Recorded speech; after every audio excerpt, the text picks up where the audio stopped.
rồi mấy ông coi cứu dân nè. Đây nè, ở đây là huyện Ea Súp nè, ở Ea Súp Đắk Lắk nè.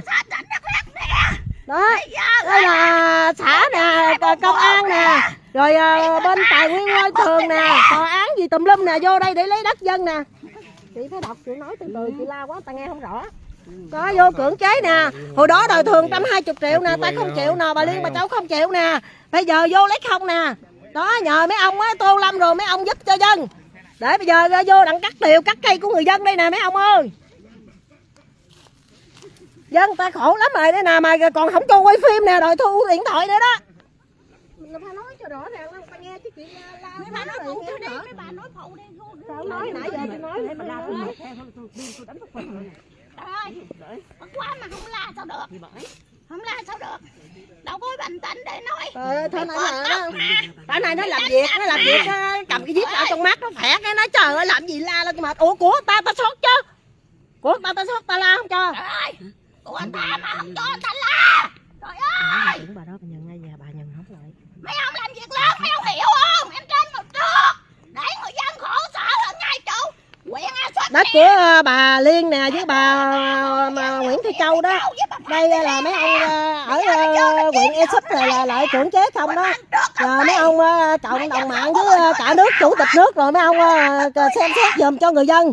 Để giờ mấy bà này khổ sở mà tốn tiền tốn bạc, đất thì mua biết bao nhiêu tiền bạc rồi. Bây giờ vô cưỡng chế, giờ nhờ mấy ông giúp đỡ cho người dân này, giờ nó đem xe đem cưa lắp rồi mướn người vô đây đặng cắt cây dở trời nè. Đó, mà không cho quay phim nữa, mấy ông coi giùm. Cứ ai làm việc mình cứ quay hết đi. Đó, cái thằng này mình chừng nào người ta làm việc mình quay, cứ cắt gì cứ quay thôi. Thằng đó nó tiền. Thì mình đừng có nói gì nhiều nữa. Chúng tôi là người dân ở chòm xóm gần gũi đây, thấy bất bình lại coi mà cũng không cho nữa. Không cho coi, không cho quay phim. Không cho coi, không cho quay phim. Mà bà công ty này á, là bà lúc trước á, bà có lấy đất người ta rồi không được, bà đền bù rồi cuối cùng trả lại người ta không làm. Nhưng bà này á, là từ ở bên Tây Ninh qua một mình thăng cô thế cô. Tây Ninh Tây Nghèo qua đây mua. Bà nhờ nhà nước đó, cự thằng đó mà không cho quay phim tôi cự nó đó ấy bằng cấm đó. Quay phim Út mày quay mấy cưa lóc rồi đó Út. Quay cưa lóc quay mấy người đó lên hết đi. Chị Nương đâu, chị lại cái bảng cấm ở đó. Chị ấy đi tôi quay lại cái chỗ bảng cấm luôn. Lại chỗ bảng cấm chị nói chà hoặc bà đừng có la, bà la quá rồi không rõ tiếng nói. Nó nói mấy thằng này nó nói là nó đi làm mướn. Thì ta đi làm mướn mình bây giờ nè, làm mướn cũng vẫn quay luôn. Mình nói chuyện. Tại sao bây giờ có lực nào mà cái bạn nhà tôi vậy cưỡng chế mà ông này nó nè cưỡng chế không coi thường nè. Đây đang nói lên.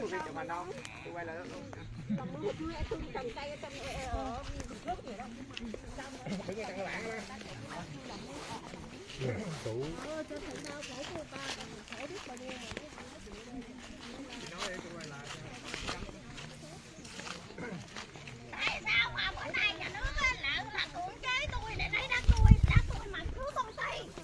Mà công ty hồi đó hứa là bồi thường tôi 120 triệu. Tôi thấy là không có đủ. Tôi nợ nần thì nghèo, tôi mua đất này tôi lỗ lạ.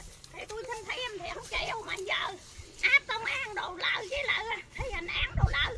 Đặng khớp đất tôi là lấy không. Là giờ đăng cái bản là cấm quay phim chụp hình là sao?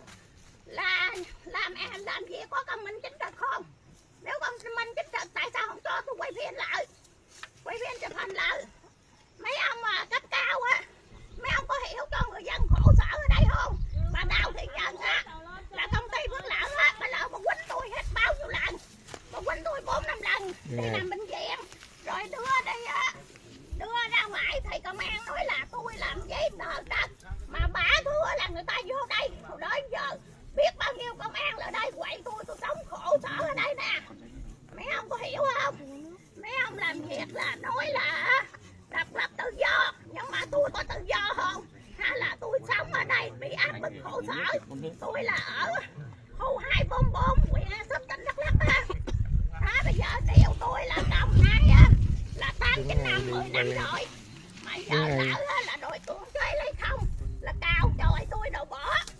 Như vậy là mấy ông thấy có làm việc có quang minh chính trực không? Hay là áp bức người dân nghèo khổ như tôi? Nhà nước nào mà lấy đất của dân? Không có nhà nước nào lấy đất của dân hết. Cái này chỉ là dân với dân cướp nhau thôi.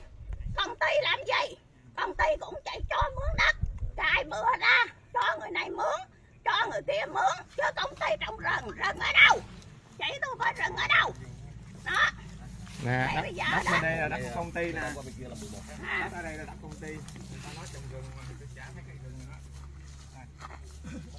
Ban vừa qua nè. Để tôi mệt đi. Rồi tôi nói tiếp nữa chứ giờ tôi mệt quá rồi.